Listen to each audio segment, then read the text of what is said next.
You're on. Hello, I'm standing at the Mount of Beattitudes. It's a traditional spot where Jesus gave the best sermon known to mankind, the Sermon on the Mount. It's hard for me to keep my composure because I can't believe I'm actually here. The people that would have came to Jesus here would have experienced something new for the first time in their life. Against the backdrop of which this sermon was given, the people of that time were used to the Pharisees, who were traditionalists, who were legalists, and they paid more attention to the Talmud, which was man's oral tradition of their interpretation of the law, than the actual law itself.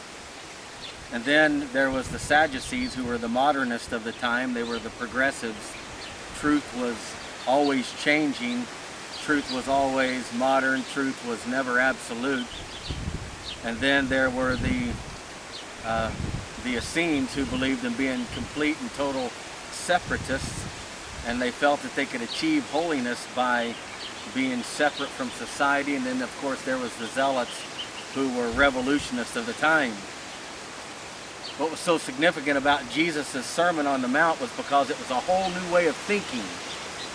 It wasn't a way of thinking of engaging in man's oral tradition and man's laws, which they had twisted and turned God's law, which was meant to be good and to be helpful for mankind. It wasn't man's liberal thinking that denied the supernatural like the Sadducees. It was a different way of thinking from the Essenes, that believed that you had to separate yourself completely from the world. Jesus said, "You are the salt of the earth and the light of the world." And then, of course, they wouldn't change the world by being revolutionists like the Zealots were.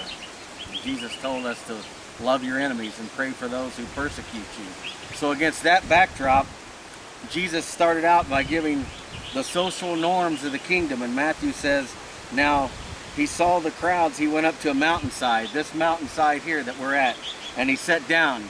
And when a rabbi or a teacher sat down, then that made their teaching official.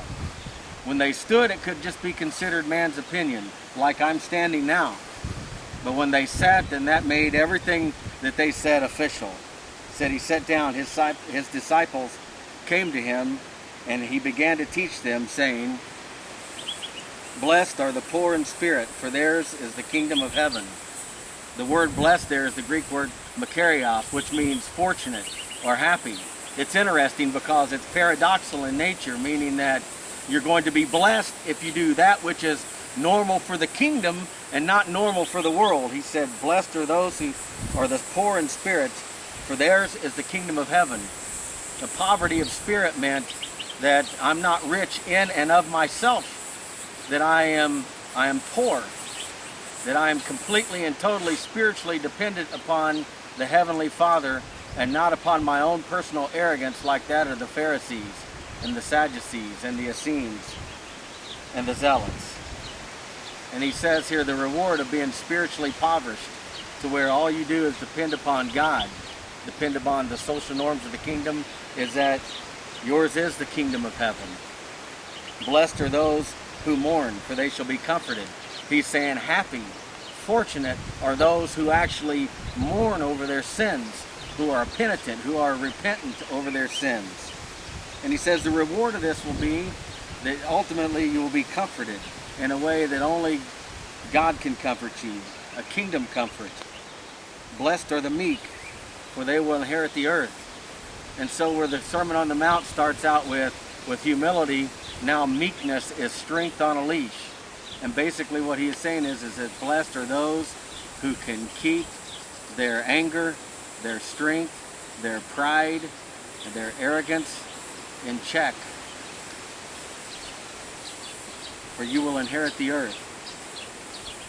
Blessed are those who hunger and thirst for righteousness, for you will be filled. He's saying happy and fortunate are those who hunger and thirst for something that is completely and totally different from what the Jewish world knew at that time.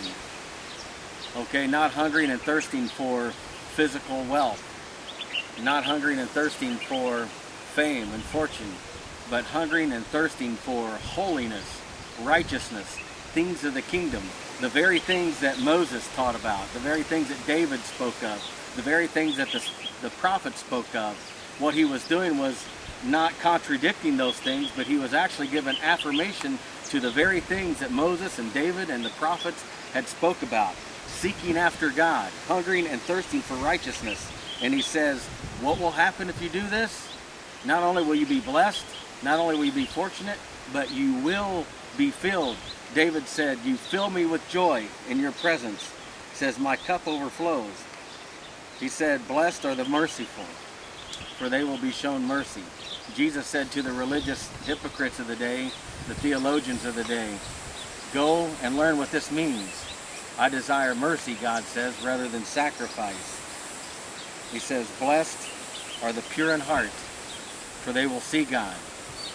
Happy and fortunate are those who have inward purity, who from the inside out they are pure. They seek to be godlike. They seek godliness. They seek holiness. They seek to be pure with godly motives and with kingdom motives. What does he say the result will be of that? They will see God.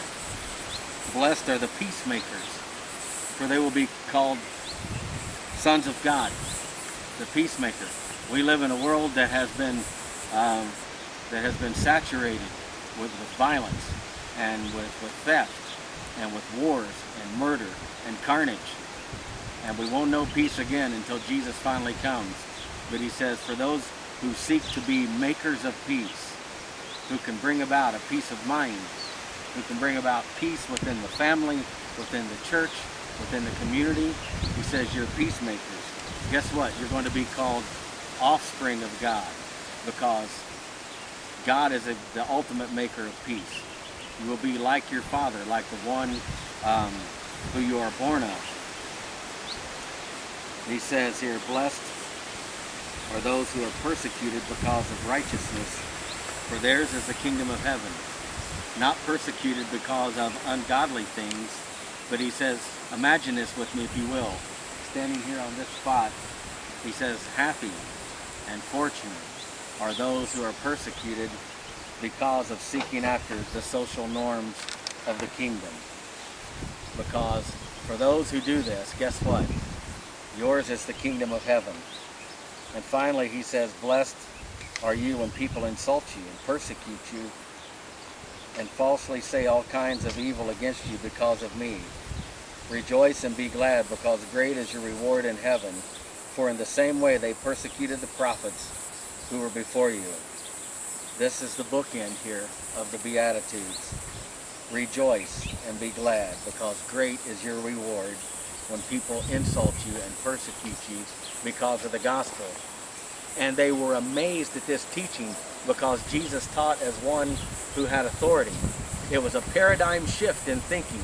It was unlike anything that they had ever heard in any kind of synagogue. It was unlike anything that they had heard from the Sadducees and the priests and the Zealots and the Essenes. It was a kingdom way of thinking. And it was the gateway, if you will, to the great Sermon on the Mount that Jesus taught right here at this spot. I feel blessed. I feel fortunate that I have the privilege to stand where the Master stood and to recite the very words of the Master.